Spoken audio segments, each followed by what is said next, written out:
Halo, selamat berjumpa lagi dengan saya Rinawati. Dan kali ini kita bertemu dalam mata kuliah Sistem Informasi Manajemen. Nah, yang akan kita bahas adalah pertemuan yang pertama, yaitu mengenai konsep dasar dari sistem dan informasi. Ya. Oke. Nah, adapun di dalam mata kuliah Sistem Informasi Manajemen, nantinya sebagai nilai ujian akhir semester, itu akan ada tugas yang nantinya akan dipresentasikan, gitu ya. Jadi nanti silakan membuat kelompok, kemudian dari kelompok tersebut akan mengerjakan tugas dari ujian akhir semester ini. Nah, tugasnya apa? Tugasnya yaitu adalah membuat sebuah proposal dengan tujuannya yaitu adalah menciptakan ide ataupun gagasan dari karya cipta yang menggunakan basis iptek gitu ya. Jadi yang sebagai catatannya yang perlu diperhatikan yaitu adalah tidak boleh meniru gitu ya. Nah, kalau memodifikasi itu boleh ya, memodifikasi baik itu prinsip ataupun fungsinya. Nah, kemudian nanti silahkan sajikan dalam bentuk makalah, kemudian nanti kita akan lakukan presentasi dalam pertemuan-pertemuan setelah kita UTS gitu ya, jadi memasuki pertemuan ke-10 dan seterusnya itu kita akan lakukan presentasi. Kemudian proposal ini nantinya silahkan dikumpulkan di paling lambat itu dalam pertemuan yang ke-9 ya. Jadi pertemuan ke-9 sudah dikumpulkan, kemudian mulai pertemuan ke-10 akan dilakukan presentasi gitu ya. Nah, adapun isinya nih ya, isi dari proposal tersebut terdiri dari beberapa bab. Dari bab pertama itu ada pendahuluan yang berisi latar belakang, solusi pengembangan, dan juga pemanfaatan dari program. Kemudian bab yang kedua yaitu berisi tinjauan pustaka. Kemudian bab yang ketiga terdiri dari tahap pelaksanaan, dan yang terakhir adalah daftar pustaka. Itu dia ya. Nah, ini adalah contoh dari proposal, silahkan cermati, kemudian silahkan pahami, dan nanti silahkan diterapkan gitu ya. Oke. Nah, ini contoh dari judul yang bisa diambil. Nah, ini adalah contoh-contoh judul di mana pengambilan judul itu ya buat semenarik mungkin gitu ya, yang membuat orang-orang bisa penasaran gitu. Buat cari tuh namanya apa, diambil dari deskripsi dari proposal yang akan kalian buat. Contohnya apa? Contohnya misalkan Berto, diambil dari becak motor toris online. Nah, seperti itu. Jadi cari apa yang unik, apa yang bagus gitu ya. Nah, boleh dipikirkan bersama dengan kelompoknya. Baik, sekarang coba kita masuk ke dalam teorinya ya. Yang pertama kita akan melihat tentang sistem. Apa itu sistem? Dikatakan sistem itu merupakan seperangkat unsur-unsur yang terdiri dari manusia, kemudian ada alat, ada konsep, ada prosedur yang kesemuanya itu dihimpun untuk menjadi satu ya. Kemudian memiliki maksud, memiliki tujuan yang sama. Itulah yang disebut dengan sistem. Nah, itu menurut Gordon B. Davis. Kemudian ada lagi Raymond McLeod itu mengatakan bahwa sistem itu merupakan sekelompok elemen yang saling terintegrasi. Jadi elemen-elemen itu satu dengan yang lain saling terintegrasi dengan maksud yang sama dan juga untuk mencapai satu tujuan yang sama. Nah, itu pernyataan dari Raymond. Kemudian di dalam sistem itu ada yang disebut dengan karakteristik. Ya.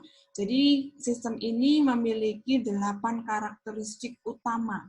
Yang pertama ada yang disebut dengan komponen. Ya. Jadi sistem itu memiliki sebuah komponen.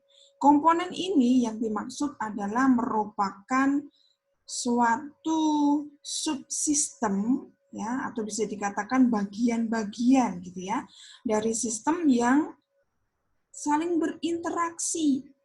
Artinya apa? Artinya bahwa dari sub-subsistem tersebut saling bekerja sama, satu dengan yang lain untuk membentuk satu kesatuan. Itulah yang disebut dengan komponen sistem. Kemudian karakteristik yang kedua. Karakteristik yang kedua yaitu adalah yang disebut dengan lingkungan luar. Ya, lingkungan luar sistem. Apa itu lingkungan luar? Yang dimaksud di sini adalah merupakan apapun itu yang berada di luar dari batasan sistem. Ya, apapun itu yang berada di luar dari batasan sistem yang masih mempengaruhi operasi dari sistem. Nah, perlu kita ketahui bahwa lingkungan luar dari sistem ini ada beberapa sifat. Yang pertama itu ada yang sifatnya itu merugikan, kemudian yang kedua ada yang sifatnya itu menguntungkan bagi sistem tersebut. Gitu ya. Jadi kita akan melihat nanti bagaimana lingkungan luar ini apakah menguntungkan ataukah sebaliknya merugikan. Kemudian yang ketiga yaitu adalah batasan, ya. Batasan. Apa itu batasan? Batasan ini yang dimaksud yaitu merupakan daerah yang membatasi suatu sistem dengan sistem yang lainnya ataupun juga dengan lingkungan luarnya tadi, gitu ya. Jadi dari batasan sistem ini akan bisa memberikan pandangan kepada kita bahwa sistem tersebut merupakan satu kesatuan yang utuh gitu. Jadi terlihat dengan jelas mana sih batasannya gitu ya. Oke. Kemudian yang keempat yaitu adalah interface. Interface atau bisa kita katakan sebagai penghubung gitu ya. Jadi penghubung ini, interface ini memungkinkan sumber daya itu bisa mengalir dari satu subsistem ke subsistem yang lainnya, gitu ya. Nah, dengan interface ini juga satu subsistem itu bisa berinteraksi dengan subsistem yang lain sehingga apa? Sehingga bisa membentuk sebuah kesatuan. Nah, itu dia. Kemudian yang kelima yaitu yang disebut dengan input atau bisa kita katakan merupakan masukan. Masukan ini apa? Masukan ini yaitu merupakan energi yang dimasukkan ke dalam sistem. Gitu ya. Jadi apa yang kita inputkan ke dalam sistem tersebut. Nah, masukan ini bisa berupa masukan yang disebut dengan misalkan kita lakukan maintenance, perawatan, ya. Kemudian kita bisa masukkan berupa sinyal ataupun sinyal input gitu ya. Nah, itu beberapa masukan yang ada. Kemudian yang keenam yaitu proses. Ya, proses. Apa itu proses? Proses yaitu merupakan bagian dari sistem yang merupakan bagian pengolahan. Jadi fungsinya itu melakukan pengolahan.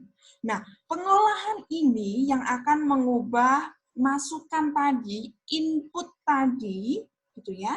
Nanti kita akan olah, kita akan proses sehingga nantinya akan menjadi output. Nah, itu adalah pengolahan ataupun proses. Kemudian, karakteristik yang ketujuh, yaitu adalah output, atau bisa kita artikan keluaran. Ya. Jadi keluaran ini merupakan hasil dari energi yang tadi kita olah tuh di dalam tahap yang keenam, proses. Ya. Kemudian kita klasifikasikan menjadi keluaran yang berguna dan juga sisa pembuangan. Berarti kalau sisa ini ya, berarti hasil yang nggak berguna yang nantinya akan kita buang. Keluaran itu bisa merupakan masukan untuk subsistem yang lain ataupun juga kepada suprasistem gitu ya. Nah, itu yang disebut dengan output. Kemudian karakteristik yang kedelapan yaitu adalah sasaran, tujuan, goal ataupun bisa kita sebut juga dengan objektif gitu ya. Nah, apa itu sasaran? Nah, di sini adalah merupakan sistem itu tujuannya adalah keberhasilan. Nah, kita katakan sistem itu berhasil apabila bisa mengenai, bisa mencapai sasaran ataupun tujuannya.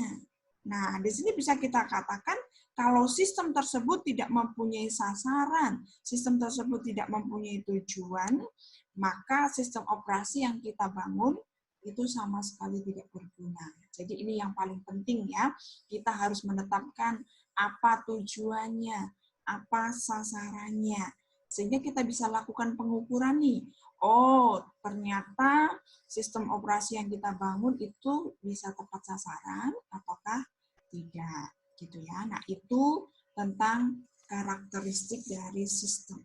Kemudian selanjutnya, yaitu tentang klasifikasi dari sistem. Ya. Jadi sistem itu kita klasifikasikan ke dalam beberapa bagian. Yang pertama yaitu sistem abstrak, ya, sistem abstrak itu dengan sistem fisik. Nah, klasifikasi sistem abstrak. Apa itu yang dimaksud dengan sistem abstrak? Jadi sistem abstrak ini merupakan sebuah sistem yang berupa pemikiran ataupun ide-ide yang cirinya adalah tidak tampak secara fisik gitu ya. Jadi abstrak doang. Nah, itu yang disebut dengan sistem abstrak. Contohnya apa? Contoh dari sistem ini adalah merupakan sistem yang berupa pemikiran-pemikiran, misalkan ya, antara hubungan manusia dengan Tuhan. Nah, itu nggak bisa digambarkan secara fisik. Itulah yang disebut dengan sistem teologia. Nah, ini adalah contoh dari sistem abstrak. Nah, lawannya yaitu adalah merupakan sistem fisik. Kalau sistem fisik ini kebalikan dari sistem abstrak, bisa kita lihat secara fisik, jadi ada secara nyata, gitu ya. Contohnya apa? Contohnya misalkan sistem akuntansi, misalkan ya, sistem produksi, sistem komputer ataupun sistem yang lain. Jadi kita bisa melihat secara fisik dari sistem tersebut. Nah, itu perbedaan antara sistem abstrak dan juga sistem fisik. Kemudian yang kedua, sistem alamiah dan sistem buatan manusia. Nah, coba kita lihat sistem alamiah. Sistem alamiah ini adalah sebuah sistem yang terjadi melalui proses alam. Jadi secara alamiah itu sudah terjadi gitu ya, tanpa adanya campur tangan dari manusia. Contohnya apa? Misalkan sistem tata surya gitu ya, sistem perputaran bumi dan sebagainya.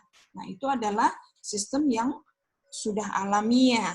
Nah, kebalikannya yaitu sistem buatan manusia. Sistem ini dirancang, dibuat oleh manusia, gitu ya. Jadi di sini adanya interaksi antara manusia dan juga mesin, ya, yang digunakan untuk membangun sebuah sistem. Nah, contohnya ya banyaklah.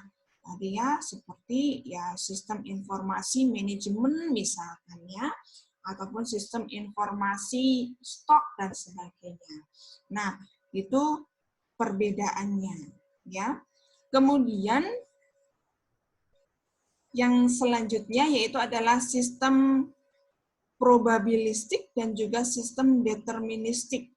Nah, sistem probabilistik ini adalah sistem yang bisa kita katakan merupakan sistem yang tak tentu gitu. Jadi kalau sistem tak tentu ini di mana sistem tersebut satu ciri utamanya yaitu adalah kondisi masa depannya itu tidak bisa kita prediksikan. Karena apa? Ya karena mengandung unsur probabilistik ini. Nah, sebaliknya sistem deterministik ya ini dikatakan merupakan sistem yang tertentu, yaitu merupakan sebuah sistem yang beroperasi dengan tingkah laku yang sudah bisa kita prediksikan sebelumnya. Jadi ada kepastian di sana, gitu ya. Jadi bagian-bagiannya itu bisa kita deteksi dengan pasti dan juga akhirnya output-nya itu pun juga bisa kita ramalkan, gitu ya. Nah, itu sistem probabilistik dan deterministik. Kemudian selanjutnya, sistem tertutup dan sistem terbuka. Coba kita lihat, kalau sistem tertutup itu merupakan sistem yang tidak terhubung dan juga tidak terpengaruh dengan lingkungan luarnya gitu ya. Jadi sistem ini bisa berjalan tanpa turut campur dari pihak luar. Nah, itulah yang disebut dengan sistem tertutup gitu ya. Kemudian yang kedua yaitu sistem terbuka. Nah, kalau sistem terbuka ini adalah sistem yang berhubungan dan juga terpengaruh dengan lingkungan luarnya gitu. Jadi kalau yang tadi itu tertutup, kalau ini berhubungan dengan lingkungan luarnya. Jadi sistem terbuka ini menerima masukan ya, kemudian menghasilkan output untuk lingkungan luar dan juga subsistem yang lain gitu ya. Nah, itu adalah perbedaan dari sistem tertutup dan juga sistem terbuka. Nah, kemudian konsep dasar dari informasi itu terdiri dari banyak hal gitu ya. Data. Jadi data ini yang merupakan hasil dari sesuatu gitu ya. Jadi bisa kumpulan angka misalkan ya. Bisa kumpulan huruf, ada fakta. Nah, data ini sifatnya belum diolah. Nah, nantinya sistem informasi ini akan mengolah data tersebut ya, kemudian nantinya akan menghasilkan informasi yang nantinya akan berguna bagi penggunanya gitu ya. Nah, kemudian bagaimana? Apakah tadinya data yang kita olah itu bisa menjadi informasi yang nantinya kita harapkan berkualitas gitu ya. Artinya apa?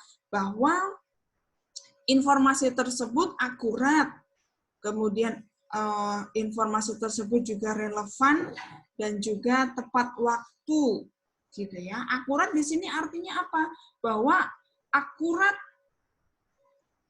jika informasi yang dihasilkan itu tidak bias ataupun juga tidak menyesatkan ya, benar adanya, bebas dari kesalahan ya, dan juga apa, juga harus mencerminkan dari maksudnya. Karena apa, bahaya nih kalau sampai sistem informasi tersebut menghasilkan ketidakakuratan, padahal informasi tersebut akan kita gunakan sebagai landasan di dalam penetapan kebijakan. Bisa kita bayangkan, kebijakan yang kita hasilkan pasti akan salah. Karena apa? Tadi landasannya tidak akurat. Ya, jadi harus dipastikan. Kemudian yang kedua, informasi itu harus relevan, ya, relevan, harus dikatakan ya bisa berkualitas. Kalau apa? Kalau ada relevansi bagi pemakainya, gitu ya. Jadi, apakah informasi yang dihasilkan itu relevan, memberikan manfaat bagi si pemakainya ataukah tidak? Kalau tidak berhubungan, kalau tidak memberikan manfaat, untuk apa informasi tersebut? Gitu ya. Kemudian yang ketiga yaitu adalah tepat waktu. Ya. Nah, apakah informasi yang nantinya kita hasilkan dari sebuah proses pengolahan data itu datangnya tepat waktu ataukah terlambat atau bisa kita sebut dengan usang? Ya. Jadi, sebuah informasi yang terlambat itu tidak akan memiliki nilai yang baik. Bahkan sama seperti tadi, bisa menyesatkan, bisa menyebabkan kesalahan, bisa menimbulkan hasil keputusan itu tidak benar, dan juga akhirnya akan membahayakan bagi organisasi. Nah, itu dia ya. Kemudian, nah ini adalah beberapa contoh dari sebuah sistem informasi. Contohnya adalah sistem informasi rumah sakit, di mana dari sistem informasi rumah sakit itu ada beberapa hal yang berhubungan di dalamnya, gitu ya. Dari registrasi, konsultasi, gitu ya, laboratorium dan sebagainya, itu bisa kita buat ke dalam sebuah sistem informasi yang saling terintegrasi satu dengan yang lain. Sehingga satu subsistem yang ada itu bisa memberikan masukan ya sebagai informasi kepada subsistem yang lain dan akhirnya menjadi sebuah sistem informasi yang utuh gitu ya. Nah, itu contohnya. Kemudian ini dia analisa dari karakteristik dari sistem informasi pengolahan data pasien pada rumah sakit. Ini contohnya ya.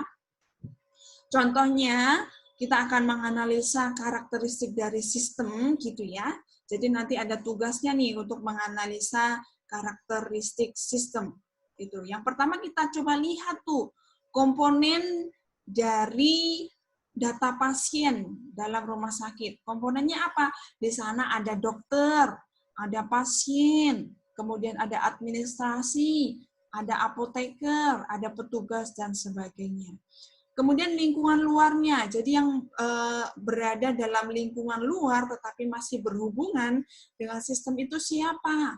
Di situ ada apoteker, ada pihak penjamin atau asuransi dan sebagainya, gitu ya. Kemudian batasannya, nih batasannya, batasannya seperti apa? Pembayaran misalkan ya, tunai atau cash. Kemudian status rawatnya, apakah rawat jalan ataukah rawat inap misalkan ya.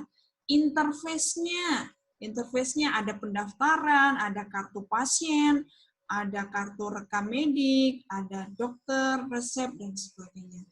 Kemudian inputnya apa? Ya, ada kartu pasien, kartu rekam medik dan sebagainya.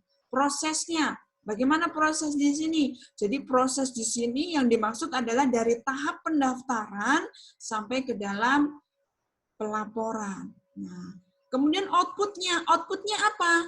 Outputnya ada resep, ada kwitansi, ada laporan pasien, ada laporan pembayaran. Nah, goalnya nih, goalnya apa? Goalnya yaitu adalah agar pengolahan data pasien menjadi lebih baik di dalam hal informasi yang cepat dan akurat, gitu ya.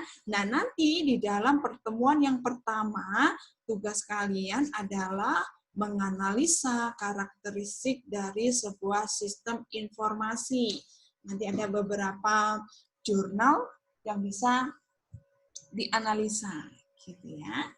Nah, coba sekarang kita akan melihat dari digital talents, gitu ya. Jadi bagaimana digital talents ini sekarang seakan-akan sudah merupakan satu kewajiban, gitu ya. Apalagi semenjak 2019 saat merebaknya pandemi COVID-19, gitu ya. Semua itu sepertinya bergantung kepada digital. Gitu. Jadi bagaimana di sini kita memiliki digital talent, jadi ya bagaimana kita memiliki satu kemampuan untuk beradaptasi dengan teknologi. Bagaimana kita memahaminya, bagaimana kita memanfaatkannya, gitu ya. Bagaimana kita menggunakannya, bahkan bagaimana kita bisa menggali potensi-potensi, bahkan ide-ide, gagasan-gagasan yang baru untuk bisa mencapai peluang, ya, peluang apapun itu, peluang bisnis kah, dan sebagainya yang bisa kita capai, kita bisa raih. Nah, itulah penting dari digital talents ini. Juga apa? Dalam dunia pendidikan kita, ini juga sangat kita butuhkan gitu ya. Bagaimana mau tidak mau seperti saat ini, proses belajar mengajar dilakukan secara online, semuanya online, serba online. Jadi sepertinya sudah merupakan satu kebutuhan yang sifatnya itu wajib gitu ya. Oke, bagaimana kalau kita melihat dari universitas tercinta kita, Bina Sarana Informatika, di mana salah satu goal tujuannya bagaimana profil lulusan itu ya bisa ahli di dalam bidangnya, gitu ya. Bagaimana? Kalau programmer ya benar-benar programmer yang mumpuni. Sistem analis adalah sebuah sistem analis yang mumpuni juga, gitu ya. Nah, untuk mencapai itu semua dibutuhkan strategi-strategi yang harus diterapkan. Karena tanpa strategi tidak mungkin goal tersebut bisa kita capai, gitu ya. Nah, seringkali ini yang terjadi di dalam benak kita, tidak juga mahasiswa gitu ya. Bagaimana saat kita berkecimpung di dalam IT, seringkali ini pertanyaan yang sering timbul, ya. Apakah coding itu menyenangkan? Apakah coding itu hanya cocok untuk mahasiswa yang kutu buku?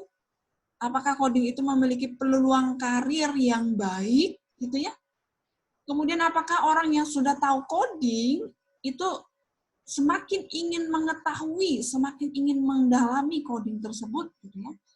Kemudian apakah setuju kalau coding itu hanya untuk gendernya laki-laki dan sebagainya? Nah, itu beberapa paradigma yang sering timbul, gitu ya. Nah, kemudian untuk sebagai hasil dari digital talents dan juga ya tadilah perkembangan zaman dan sebagainya gitu ya. Itu akan menghasilkan teknologi-teknologi baru, perkembangan-perkembangan baru ya. Dan juga ini nih yang paling penting yaitu adalah disruptor. Disruptor yang baru. Artinya apa? Bahwa ini pengganggu-pengganggu gitu ya, yang mengacaukan, yang merubah keadaan, yang bisa kita katakan mengguncang dari zona yang saat itu sedang ada. Gitu ya. Nah, contohnya apa? Contohnya, tanda-tandanya yang bisa kita lihat, yaitu dengan hadirnya apa? Bisnis-bisnis yang baru, ya, yang mengguncang dari bisnis-bisnis yang lama gitu. Kalau dulu secara konvensional ya sekarang sudah nggak lagi. Dulu belanja itu harus ke mall, harus ke pasar dan sebagainya. Sekarang tidak perlu lagi, hanya dengan perlu satu jari sudah cukup. Nah, itu adalah bukti nyata dari disrupsi. Gitu ya. Nah, apakah kita semua siap untuk menjadi salah satu dari disruptor ini? Gitu ya. Nah, itu semua bisa dicapai, bisa diraih karena pemanfaatan dari semua aspek ini. Gitu. System integration, simulation, Internet of Things, cyber security, cloud computing, ya, big data, pemanfaatan semua itu dilakukan untuk bisa mengguncang tadi. Gitu. Kalau tidak mau tenggelam oleh guncangan-guncangan yang dilakukan pihak-pihak luar, ya kita harus ikut untuk mengguncangkannya, gitu ya. Kita harus memaksa otak kita untuk berpikir dengan cara berpikir yang baru, yang bisa mengguncang, yang bisa memberikan bukan hanya sekedar bertahan gitu ya, tetapi ya kita harus disrupt. Nah, itu dia. Itu kenyataan kita ya, yang saat ini kita alami. Bagaimana kalau tidak mau berubah, kalau tidak mau mengikuti, maka akan tertinggal jauh gitu ya. Sudah banyak pebisnis-pebisnis yang sifatnya itu raksasa gitu ya, yang tergilas oleh disrupt ini. Nah, ada orang-orang yang berperan di dalamnya. Gitu ya. Ini adalah contoh-contoh nyata dari disruptor itu. Orang-orang yang berperan aktif di dalamnya dan mampu untuk merubah keadaan secara signifikan, bahkan menimbulkan goncangan-goncangan yang luar biasa. Siapa yang tidak kenal dengan Nadiem Makarim, dengan Gojeknya, gitu ya. Saat ini kita bisa melihat gitu ya bagaimana ojek pangkalan itu sudah sangat kesepian, kalah dengan aplikasi ojek online ini. Gitu ya. Bagaimana Elon Musk, Mark Zuckerberg, Steve Jobs, dan lain-lain. Itu adalah contoh-contoh disruptor yang berhasil mengguncang dunia. Gitu. Kemudian, nah ini dia. Bagaimana ya ke depannya Universitas BSI diharapkan juga mampu untuk bisa mengikuti itu semua di dalam segala bidang, ya, estate kah, restoran, e-commerce, entertain, dan sebagainya. Nah, itu ya kita belajar di sini. Gitu. Nah, sehingga digital talent dari pertanyaan-pertanyaan yang tadi timbul gitu ya, kita sudah mendapatkan jawabannya saat ini. Jadi bagaimanakah pertanyaan di muka itu dikatakan, apakah coding itu menyenangkan? Ya, setuju tuh, 87% dari siswa di Asia itu menyatakan bahwa ya, coding itu menyenangkan, gitu ya. Kemudian, apakah coding hanya cocok untuk mahasiswa yang kutu buku, gitu ya? Dikatakan enggak, 79% itu enggak setuju dengan statement tersebut. Kemudian kalau menyatakan tentang karir, gitu ya, apakah karirnya itu bagus? Tuh, dikatakan tuh, 91% bagus karirnya. Gitu. Kemudian, apakah tadi orang yang sudah tahu coding itu kecanduan, pengen tahu lebih dalam lagi tentang coding? Iya, jawabannya 85% itu setuju. Ya. Kemudian gender, dikatakan apakah coding itu hanya untuk laki-laki? Hasilnya 91% itu menyatakan bahwa bukan. Gitu ya, nggak cuman laki-laki, tetapi perempuan juga sudah aktif di dalam dunia ini. Gitu. Nah, ini adalah salah satu contohnya, gitu ya. Contohnya perubahan yang bisa kita rasakan. Kalau zaman dulu nih lampu merah ya sudah monoton aja, gitu ya. Tetapi sekarang sudah ada waktunya, gitu ya, sudah ada kode-kode yang menunjukkan, oh ini 3 detik lagi jalan, dan sebagainya.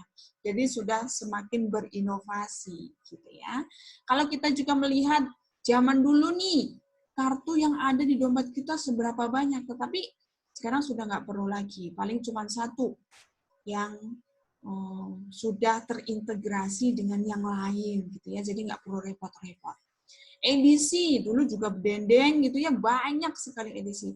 Tapi sekarang juga sudah semakin sedikit karena ya kembali lagi dengan big data dan sebagainya sudah terintegrasi satu dengan yang lain.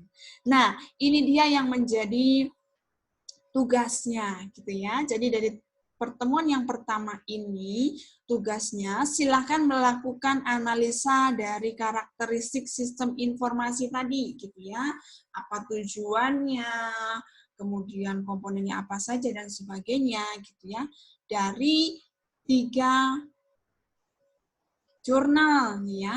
Jadi silahkan lakukan analisa. Kemudian nanti silakan dijawab. Gitu ya. Oke, baik. Pertemuan kali ini saya akhiri sampai di sini. Terima kasih atas perhatiannya. Mohon maaf apabila ada salah-salah kata. Dan akhir kata, tetap sehat, tetap semangat.